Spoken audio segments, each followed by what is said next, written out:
All right, let's go from Coinbase to the NFT market, which is having a little bit of a moment right now. And it was all set off this week when someone spent $4.5 million to acquire a set of 10 autoglyphs. What are autoglyphs? Autoglyphs are the first on-chain generative art on Ethereum. And generative art is really seen to be a provenance of the beginning of a new movement on chain that people believe will be sort of like the Mona Lisa 100 years from now. And as a result, autoglyphs have incredible value. And that's why somebody bought 10 of them for $4.5 million. The person who purchased them just 3 years ago for $1.4 million. And wow, then flipped them 3 years later for a nice 10x approximately. So shout out to that person. Really exciting to see this type of buy. We talked last week about Ether Rock selling. There was an Ether Rock that sold for $750,000. There is some big buys happening in the NFT market. Look, the NFT market is still not in a bull cycle. It's still not back. But usually when you start to see these types of large purchases, it's because there's some big investors who can see that an NFT bull market might be coming and they want to front that and get in early. And this was one of the biggest, Jay? Or what was we had some fun. Let's look at the list of the top NFT purchases of all time. Here's the list I got up on screen here. The first is the Merge, which is actually an NFT that Kai, you and I had never heard about when we were researching this.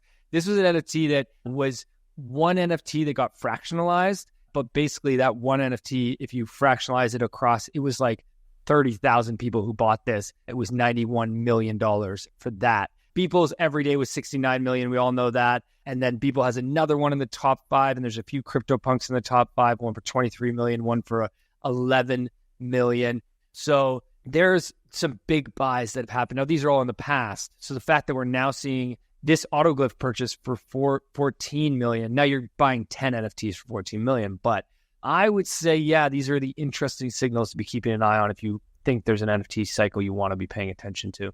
Yeah, I think without a doubt, the NFT cycle is coming. And I mean, obviously it was better to be buying a few months ago because I think we put in the low a couple months ago, but we're still pretty low with a lot of these. Obviously something like Pudgy Penguins is sort of leading the market, kind of like Solana led the market last year in the mid to end of 2023. And maybe Bitcoin, I guess, as well. And so I think the NFT market's coming back. A lot of this, I'm just unsure if it comes back the same as it was last time. Usually each cycle, there's a lot of things that rhyme, but they don't repeat exactly, right? So I don't have enough insight to say which one specifically are going to come back. I'm not fully invested, or I'm barely invested at all in NFTs. I don't know it enough.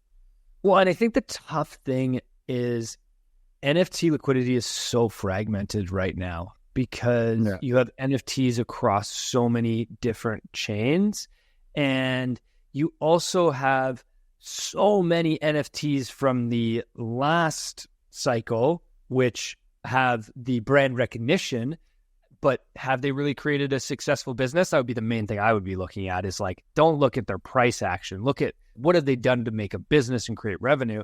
But then you also have all these new NFTs that are going to come out in this coming cycle, and they're going to be more hyped in a lot of ways because they're new, and new gets exciting and new attention. It's why restaurants rebrand every 5 years, just to be new. So it's very difficult to predict NFTs. Another thing that's going on in the NFT market this week, which is another sort of signal to me that it could be the early stages of a cycle for NFTs, is over at NBA Top Shot.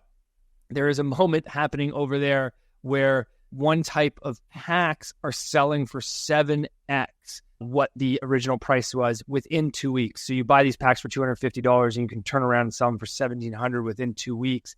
That's frothy to me. I shouldn't say that's frothy. That's very speculative on something that we all know NBA Top Shots was early in, really started the NFT bull cycle the first time around. So here we go again, another signal that, okay, these aren't NBA fans that are buying these packs and then, buying them at 7x the value. No, these are all degens that are trading and there's a tension over there. So that's degens trading is what causes the NFT cycle to really go. So these mini bull markets happen in these different sectors, and then eventually it all kind of comes together. So things are popping off.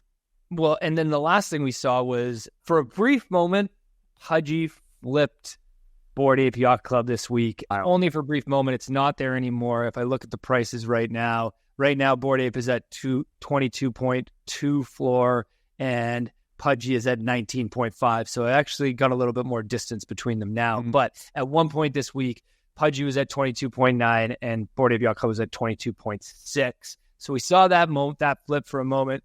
And then in the same week, Pudgy also announced that they're back in Walmart again. Walmart has reordered Pudgy Penguin toys. Kai, I actually got some right here. I don't know if you can see this little guy I'm holding up on. Oh, wow. Nice. Andy, one of our community members, sent me some Pudgy Penguin toys, and they're pretty dope. Pudgy Penguin toys are in 3,100 Walmarts for, I don't know how long they're going to be there for as part of this order, but that's exciting news too. So yeah, lots of stuff happening over the NFT market. Pudgy, man, just continues to crush it. Who would have thought?